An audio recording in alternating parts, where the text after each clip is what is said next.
Hello and welcome. I have a question for you guys today. How many of you guys know how to iron?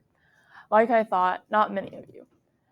When I ask this question, some of you guys might think, why would I need to know how to iron? How would that benefit me? Well, that's exactly what I'm going to talk about today. I'll be going over the history, followed by a short demonstration, and then I will be going over the benefits that ironing has to yourself and society.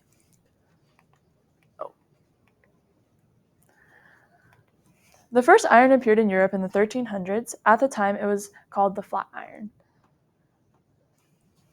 The flat iron would look like this, and it would be heated over a flame.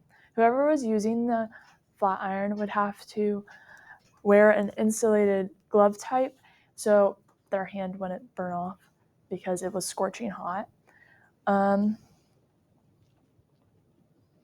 And then as soon as the flat iron would be cooled, they would have to start the process all over again. They would have to put it over a flame and then put the glove on and then continue ironing. But then once it cooled, they would have to do that process over and over again.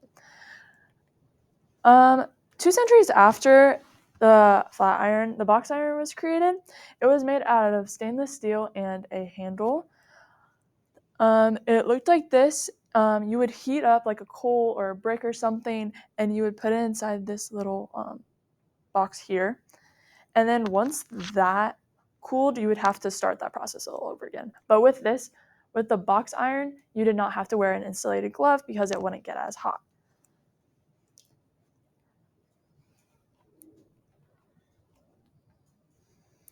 This type of iron would be used for the next 100 years. The first ever electric iron was created in 1882, and it looks something like this.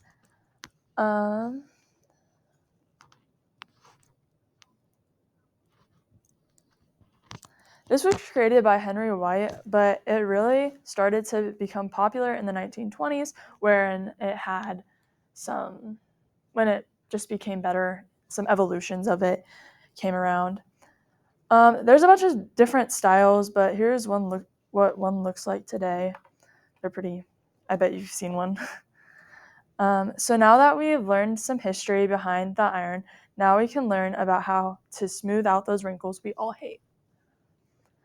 So what you'll need is an iron, of course.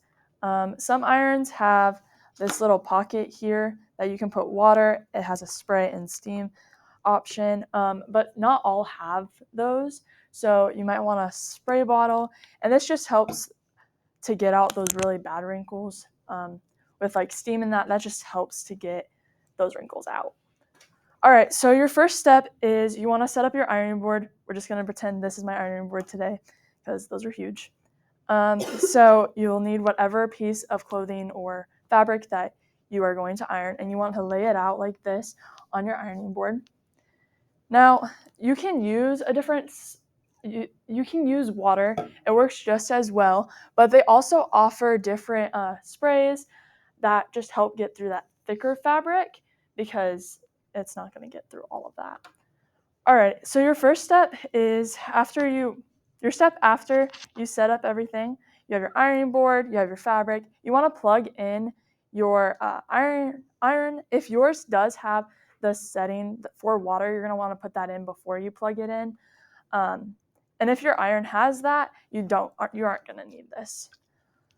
So as you're waiting for your iron to heat up, you just wait. And so now that my iron's heat up, you want to spray this like that.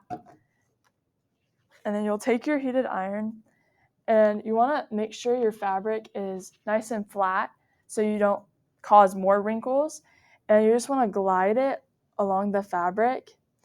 And before you do this, I forgot to mention, you want to make sure that your iron is set to what you are ironing, because you also want to make sure that your clothing is meant to be ironed, because if it's not, you can ruin the fabric, and you don't want that. Or you can ruin your iron too. So like I was saying, you want to take your iron, make sure your fabric is flat, and you just glide it along the fabric. And then if your fabric has buttons or anything like that, you're going to want to open that up and glide it over the ironing board like this and have those flaps over there.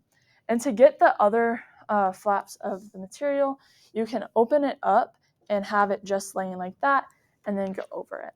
You want to make sure you don't touch the iron because obviously it's really hot. So then once you are done ironing it and you are done, you want to unplug your iron and then hang up whatever you just ironed because you don't want it to get re-wrinkled and all the work you just did to be for nothing. So that was my little short demonstration on how to iron. Now that we learned how to smooth out those wrinkles, let's go over the benefits to society.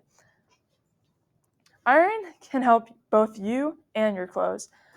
It helps clean your clothes as the heat from the iron will kill the bacteria. Regularly ironing your fabrics can prevent them from shrinking.